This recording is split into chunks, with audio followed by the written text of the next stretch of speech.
تکمیل ایمان کے بارے میں رسول اللہ صلی اللہ علیہ وسلم کا ارشاد سنیے۔ عن ابی امامۃ رضی اللہ تعالی عنہ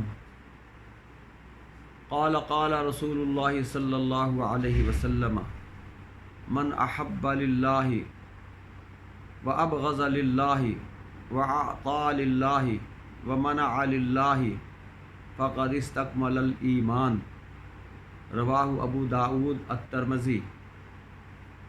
حضرت ابی امامہ رضی اللہ تعالی عنہ سے مروی ہے کہ رسول اللہ صلی اللہ علیہ وسلم نے ارشاد فرمایا کہ جو محبت کرے اللہ کی رضا کے لیے، کسی سے بغض رکھے اللہ کی رضا کے لیے، اور کسی کو دے تو اللہ کی خوشنودی اور رضا کے لیے، کسی سے روک لے اللہ کی رضا کے لیے، تو اس نے اپنا ایمان مکمل کر لیا۔